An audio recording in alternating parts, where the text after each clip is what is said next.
This is Weather or Not.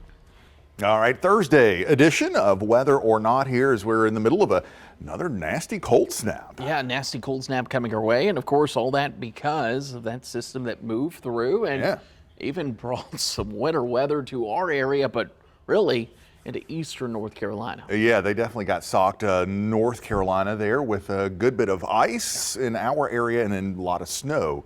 As you head further north. Let's jump into it here with kind of a recap of what we've seen across Carolinas here.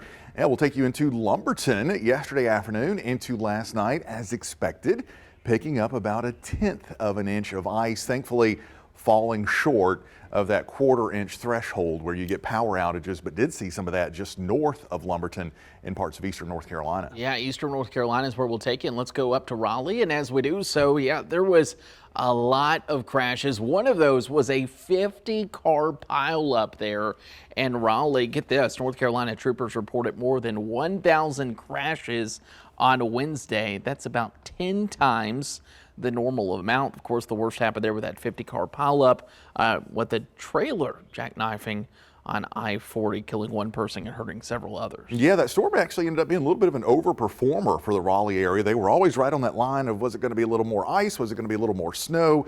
Ended up being primarily snow, and it came down heavily and really caused some issues there on the streets. Also caused some issues there at the Raleigh airport. Things improving if you're flying out of Raleigh today, but dozens of departures canceled or delayed despite the work ongoing to de-ice those planes. During the day yesterday, crews sprayed down those planes, getting ready for takeoff, cleared snows from the runways, but as is typical with systems like this, it usually kind of takes a while for things to gradually get back to normal. Let's take it to one of my favorite cities, especially before the tourism really got populated there. And the Music City, yeah, they don't always get this, but when they do, it's beautiful. You'll notice the snowy roads.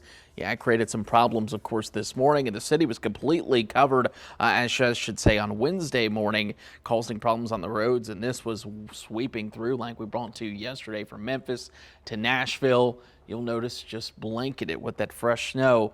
And now that area dealt with flooding in Kentucky, now snow across portions of Tennessee, and now they're dealing with the cold for the rest of the weekend. Yeah, this is all from that same system that brought the winter weather to the Carolinas. It got started back in Missouri and Arkansas. We'll take you into Arkansas where the National Guard stepping in to help stranded drivers. 140 members joined state police on Wednesday, patrolling highways, clearing broken down or frozen cars from the shoulders of roads. Guardsmen say the storm did not cause as many accidents as last month's storm, but they saw a lot of crashes involving semis this go around. Those semis always big issues there, especially when you're dealing with those icy roads and snow-covered roads, and a jackknife truck will shut things down in a hurry. Yeah, and let's take you to the great state of Kentucky, where Paducah was picking up on some of the bitter cold. And keep in mind, we brought this up. This was all after the flooding. Most of that flooding was over in eastern Kentucky. So in Paducah, the western side of the state, and dealing with cold and a winter mess there. I was trying to count this morning on how many systems of snow that is for Kentucky, and I think I've got up to 8. I'm probably missing one. They have picked up on snow event after snow event. Of course, this one bringing impacts all the way from Louisville down to Nashville and across a big span of states. Yes, all part of an active winter. We're going to take a little pause, though, once we get past this most recent system and this most recent cold snap. Let's jump into the first alert. 3 things we're tracking here on this Thursday is, yes, we've still got some bitter cold overnight tonight, maybe some single-digit wind chills on the way. We've also got plenty of sunshine coming up for the weekend, and maybe a little hint of spring making a comeback for next week. Yeah, we were talking about it. The coldest temperatures actually come tonight. So if you think it was cold, get ready. Here's a look at what it will be like tomorrow morning. You'll notice there 21 degrees in Myrtle Beach. Feeling like potentially 10 to 12 degrees on the beaches. That wind still going to be very persistent on the coast, and I think even inland, 10 to 15 mile per hour winds. Look at the wind chills down to 10 as well in Florence, and I think some of these spots inland, Jamie, going to be down 8, 9, maybe even colder than that in some spots for those feel-like temperatures. For sure, with those actual temperatures between about 18 and 21, it wouldn't be hard for a breeze to knock those wind chills down around 8 or 9. So get ready for a brutal Friday morning, but also get ready for an improving trend. As we head into the weekend, we'll climb a few degrees higher for Friday into the low 40s. Cold again Friday night into Saturday morning, but we kind of start to turn that trend around heading through the weekend.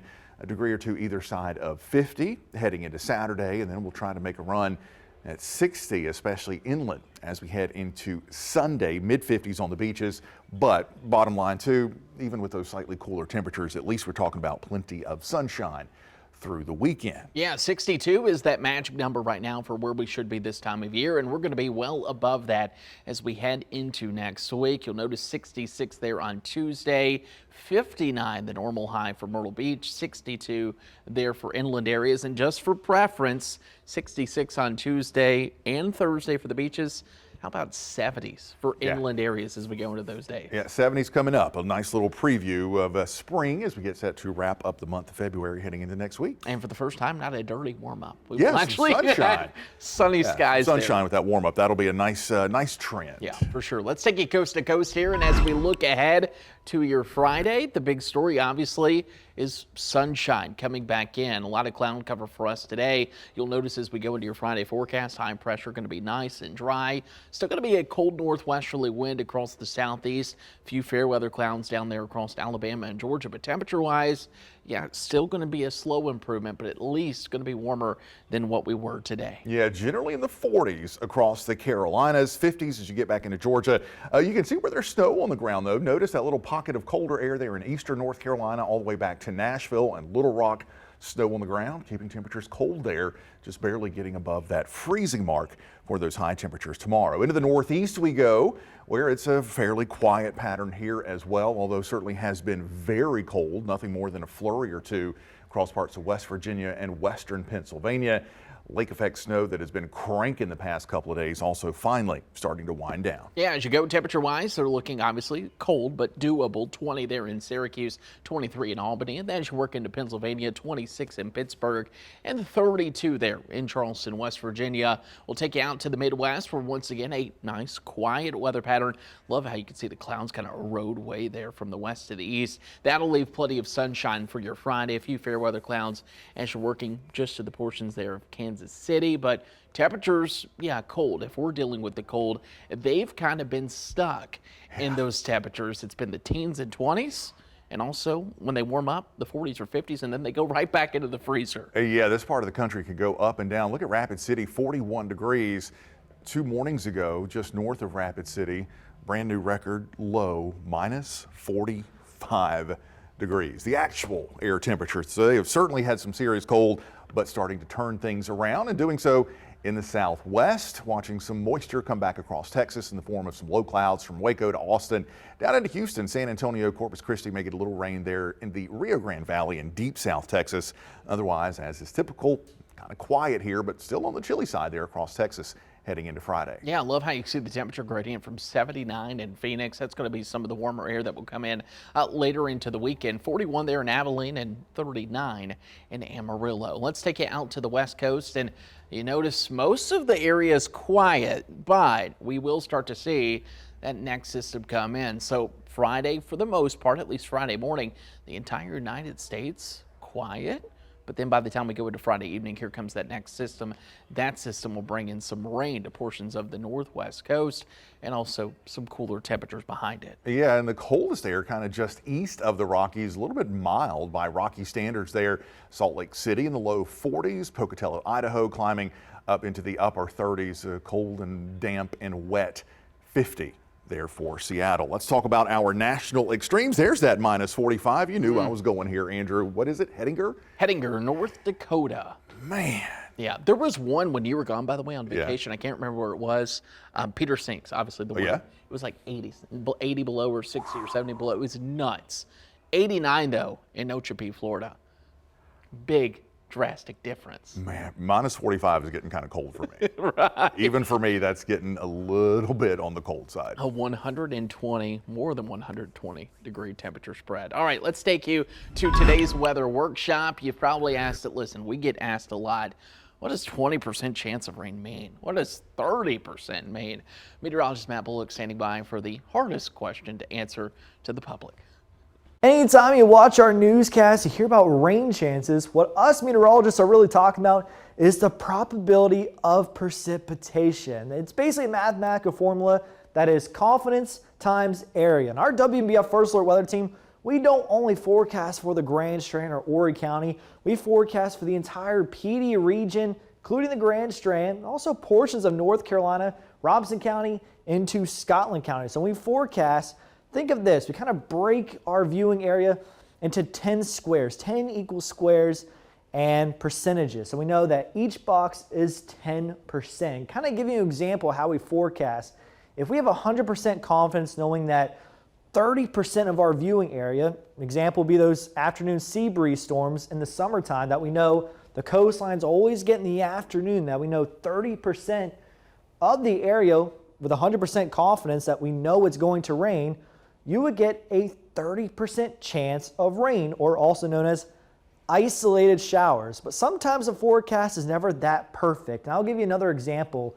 What if we had a model where one model said 40% of our viewing area is going to see rain, and then another model was saying, you know what, it's not going to rain, it's going to be a busted forecast. So giving you an example of that, 40% of our viewing area, so that 40% times a 50% confidence, because one model is saying it's going to rain, another model says, nope, it's going to dry. If you did the mathematical formula, confidence times area, so 50% times 40%, you would get 20%, which in terms of that, just a straight shower chance, which is a very, very small chance for those showers. So you can still go to the beach, go to the pool. When you talk about isolated, 20, 40% chance. So still a small chance, but you definitely want to keep an eye on the sky. And for scattered showers, 40 to 60%, which means 40 to 60% of our viewing area likely to see rain all across our viewing area, which you definitely want to keep that WNBF First Alert Weather app if you have any outdoor plans. And anytime we talk about numerous or widespread showers, 60 to 80% or just greater than 80%, those are typically the times you want to cancel your outdoor plans. And to know when the rain is coming your way, make sure you download the WNBF First Alert Weather app. Matt Bullock, WNBF News. There will be a test on that. Did you get it? I got confused from our own job. Bless Maddie B I know. for tackling that. And a little insider baseball here. That's the reason why now when you look at our 7 to 10 day forecast, we don't have precip on there. And the percentage, because most people don't know what it means. And you'll also never see us use 50%. Yeah, that means that you know the joke. Yeah. 50% right of the time. Yeah, exactly. All right. Thank you, Matt. All right, let's go to something a little bit easier. It's our See It, Snap It, Send It. Let's go over to Bill. How about this? Cherry Grove. Oh, yeah. Looking beautiful. This doesn't look like February weather. No, this had to have been back on Monday. Yeah, it was. Yeah, Monday. Yeah, beautiful day back on Monday. Plenty of sunshine. Beautiful view there of Cherry Grove Pier. So happy that it's back and open after the damage there from Hurricane Ian there on that pier. So, yeah, looking good. I can't wait, too, as we get into the warmer season to get some of those See It, Snap It, Send It's that will be clutch. Bill, thank you. Of course, if you have a photo you want to send us, you can go to scan this QR code. You see it, you snap it, you send it, and we may show it. Yeah. I developed that while you were gone, too. Hopefully you like that little punchline. No? Okay, Yeah, cool. yeah, that's fine. I guess it works. That's the whole point of See It, Snap It, Send It, Show It. Show it. I like it. All right. All right. So See It, Snap It, Send It. We'll show it tomorrow. Yeah. If you see a flake or two out there today. Friday happy hour coming in. I'm excited about a couple of the stories we have. Yeah. And the weekend is near. We'll talk about some of those events. Got that weekend forecast coming up on tomorrow's episode. Some of those events going on around town. In the meantime, we'll see you back here on tomorrow's episode of Weather or Not.